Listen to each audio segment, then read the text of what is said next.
In the aftermath of World War II, the Zionist movement finally had a little bit of legitimacy. So Zionism was born in the end of the 19th century as a result of the Dreyfus affair. So Dreyfus was a Jewish German officer in the French army. It's a little convoluted. He gets busted by the French for being a spy for Germany. The Jewish population in Europe interpreted that as an attack on a Jewish person. It's just as possible, if not as likely, that it was actually an attack on an ethnic German living in France, right? Yeah, I'm not denying that there was anti-Semitism in France. There obviously was, but he was also German, so there was probably also a component of anti-Germanness. The reality was he was scapegoated. He had nothing to do with what he was being charged with. Zionists like Herzl are born. The Zionist movement is born. Herzl kind of being the father of it in the Jewish population. Right? So the dominant anti-Jewish ideology was originally called Judenhass in Germany, which meant Jew hatred. The problem with the name was it sounds like an emotional thing as opposed to a logical thing. So they coined the phrase anti-Semitism so that they could say, look, it's not that I have an emotion. I disagree with the presence of Jews in Europe. A component of the anti-Semitic movement was we just wanted the Jews to leave. The initial ideology didn't want to kill the Jewish population. Obviously, it morphs into that and turns into the Holocaust. But the original goal wasn't to kill them; it was just to evict them. In the same way that there's a portion of the United States population that wants to evict undocumented immigrants, or that the German population wanted to evict undocumented Polish immigrants, or that the British wanted to evict the Polish immigrants, and that's why they voted for Brexit, right? It's that mentality. And so here are these profoundly racist anti-Semites. They coined the phrase anti-Semitism. The Zionist movement goes, maybe they're right. Maybe we should leave Europe. Maybe we can't make a good life for ourselves here. Herzl wasn't interested initially in Palestine. He was thinking someplace like Uganda. So in a really weird way, what happened was the creation of a population of white Europeans who wanted to conduct a colonial enterprise, not unlike the colonial enterprise that ended up with Argentina and the United States and Canada and Australia, where there would be a population of white people going to another country and ethnically cleansing and genociding the local population to take it from them. Ultimately, the Zionists really just wanted to go to Palestine. The Balfour Declaration sort of reinforces the idea of going to Palestine. Balfour was a British lord who said that's where they should end up. And then World War II happens. Before World War II happens, a lot of Jews decide to do this, and they begin migrating to Palestine. The Palestinian population welcomed them. They saw this as sort of a natural outcome, in part because historically Jews and Muslims and Christians in the Middle East got along. You have to remember that even during the Crusades, the native Christian population, if it had been open to the Crusader states in the beginning, totally rejected the Crusader states by the end and were siding with their fellow Muslims against the Crusaders. And the Jewish population was always against the Crusaders. There was this history of Muslims knew the Jews were their allies. And so the idea of Jewish Europeans coming to Palestine, the Palestinians welcomed them in. There's account after account after account of Palestinian families letting Jewish Poles move into their homes and live with them. And then they would do something foolish, like go on vacation and come back. And the Jewish population in the home said, no, this is our home now, and you can't come back into it. And so there was this strange effect of the Palestinians going, yeah, sure, come. The Jewish immigrants to Palestine, 10s, 20s, 30s, some of them began to do terrorism. And so there were terrorist organizations formed. They began attacking British assets. They attack hotels, British military bases.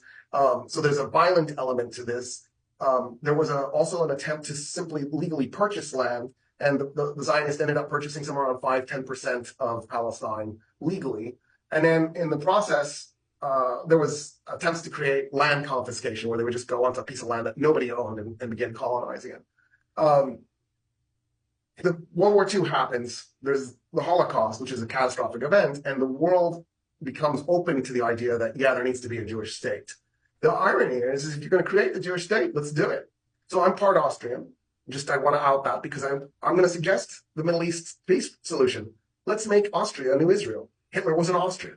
The Germans, Austria is German. They speak German. You can talk to Austrians and go, I'm not German, I'm Austrian, whatever. They're Germans. Germany did the Holocaust. Germany annexed Austria and did the Holocaust. So put Israel in Austria, call it Israel, make the Danube be the boundary between the Austrian area, So instead of calling it the West Bank, call it the North Bank, right? And put the Austrians there. Vienna will rename it Jerusalem. And then Tyrol, we'll call it the Tyrol Strip. And we'll just shove a bunch of the Austrian population into the North Bank and the Tyrol Strip. But then let's colonize the North Bank and create little walled off sections and ghettoize the. I mean, I think that's the solution, the natural solution. Instead, the world thought, let's do this to Palestine, which is ironic because the Palestinians had nothing to do with the Holocaust in any way, shape, or form. During the war, some Jews from Palestine actually joined a Jewish brigade that fought with the British. The British wouldn't let Palestinians do that because they didn't want Palestinians to have had combat experience. But they did employ Palestinians as stevedores. So Palestinians did serve on the docks loading and unloading ships so that white people could fight the war because the British were nervous about having brown and black people fight. They did. Brown and black people definitely fought for the British. They were just reluctant. They didn't want anybody getting an idea and leading a rebellion when they went back home to Kenya or South Africa or Palestine. Ironically, the British love to put Gurkhas and Maoris into combat situations, but that's a different story. So in the aftermath of all of this, the UN votes to divide Palestine and create an Israel and a Palestine. The vote for the division gave Israel about 55% of Palestine and gave the Palestinians 45%. But the problem is that the land didn't belong to the Jewish population, right? Because they bought 5 to 10% of the land. So basically you're gifting somewhere between 45 and 50% of the land to the Zionist movement. Well, what about the Palestinians already living there? So the Arabs rejected this. The Israelis invaded. They declare their independence. What it is it's a colonial enterprise. They invade and conquer Palestine. There's a war, the 1948 war. And the Egyptian army goes in with rifles that don't work. They had tanks that were profoundly flawed, like tanks that could only turn in one direction, or the turret didn't turn, or the machine gun didn't work. They were mostly, I don't know if they were mostly, but a lot of them were Stuarts, which were these little itty bitty tankettes. The Israelis were better armed, better equipped. They had more combat experience. There was a bunch of them. It was a huge invasion force. The Jordanians made an attempt to stop this. The Syrians fought. There were Iraqi units that showed up as volunteers. Nobody could stop the Israelis from creating the state. By the time they were done, the Israelis ended up with 78% of Palestine. So the UN division of Palestine created 3 Israeli wedges, one in the middle, one in the northeast, and then one in the south. And then it created 4 Palestinian wedges, one that was about twice the size of the Gaza Strip, where the Gaza Strip is like the remnant of it. One that was probably about 1 1/3 times the size of the West Bank, where the West Bank is, and then one in the northwest. So, like Bethlehem was supposed to be in the West Bank, and then Haifa was supposed to be Palestinian. And by the time the Israelis were done, they had shrunk the West Bank, they had dramatically shrunk the Gaza Strip, and they just took the remaining piece. There were 4 pieces because Jaffa was going to become a little enclave in Palestine that was completely surrounded by Israel and the sea.